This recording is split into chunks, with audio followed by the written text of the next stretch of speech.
Brittany Phillips was born on October 4th, 1985 in St. Petersburg, Florida.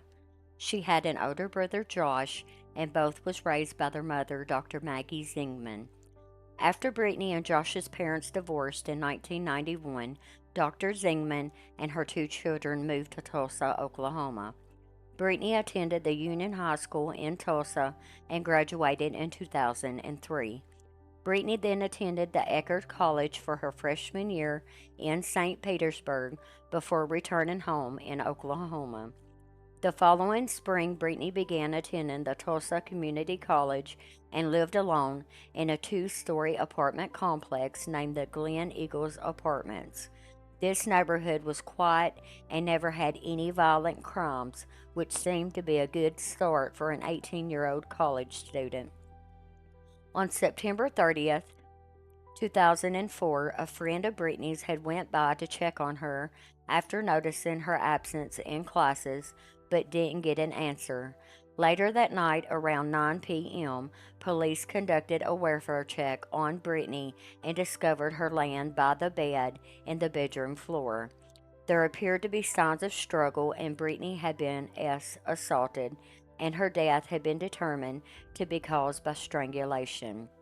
Investigators believe that she may have been killed 3 days prior to the discovery. The last person that had spoken to Brittany was her mother. Brittany had called her asking to get her help on making a doctor's appointment for allergies. There were no signs of forced entry into the apartment, but Brittany's apartment, along with 7 others, all share the same attic space. The access points were installed in the apartment's closets, and this may explain how the intruder entered Brittany's. DNA samples were taken, but didn't match to anyone related to or close to Brittany. In 2007, 3 years after Brittany's death, 2 DNA samples that were taken from the crime scene were sent to Parabon Nanolabs, and analysts were able to create a likely portrait of the killer. The killer is likely a white male with dark blonde or brown hair. His eyes could be either blue or green. This sketch is what the killer may have looked like at the age of 27, but the individual's age is unknown. This young man may have been someone that Brittany knew but had told no one about, but this is only speculation. This case is still unsolved, and Brittany's mother continues searching for the answers. If you have any information on the murder of Brittany Phillips, please contact the Tulsa Police Department. Let's help get justice for Brittany.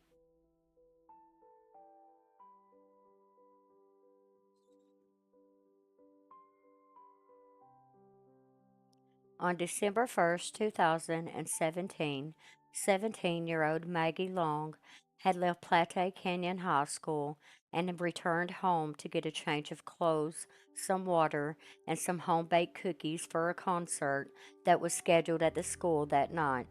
7 o'clock p.m., deputies with the Park County Sheriff's Office were dispatched to a house fire at 3763 County Road in Bailey, Colorado. In the 911 call, it was reported that people were inside the residence causing damage.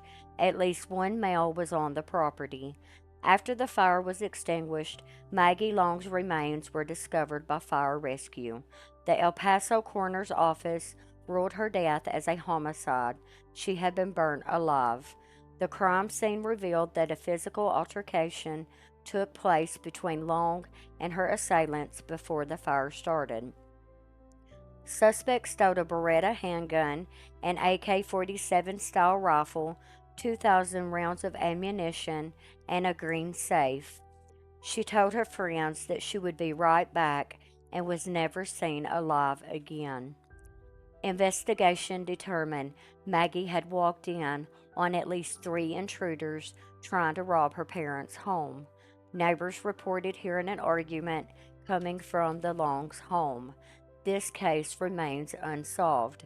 State and federal authorities are offering a $75,000 reward for information leading to the death of Maggie Long.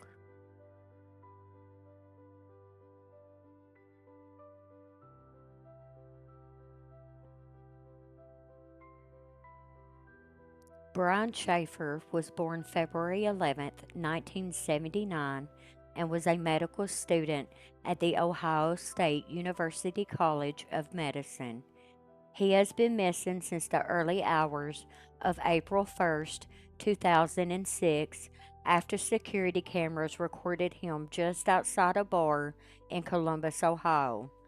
He had gone out with friends earlier in the evening of March 31st to celebrate the beginning of spring break. Later, he was separated from the group and they assumed he had gone home. The security camera outside the entrance to the second floor bar recorded him briefly talking to two women just before 2 o'clock a.m. and then walking off screen without any further evidence of him leaving the area. Schaefer has not been seen or heard from since. Schaefer's disappearance has been especially puzzling to investigators since there was no other publicly accessible entrance or exit to the bar at the time, though there was a service exit near where he was last seen. Columbus police have several theories about what happened. Some interest and suspicion has been directed at a friend of Schaefer's who accompanied him that night, but he was advised against taking polygraph tests regarding the incident. There have been speculations that Schaefer may have chosen to disappear, but no evidence can prove that. In March 2021, the Ohio Bureau of Criminal Investigation released an age progress photo of what Schaefer might look like at the age of 42. If you have any information on the disappearance of Brian Schaefer, please contact the Ohio Bureau of Investigation or the Columbus Police Department. Thank you for watching True Crime. Please like and subscribe.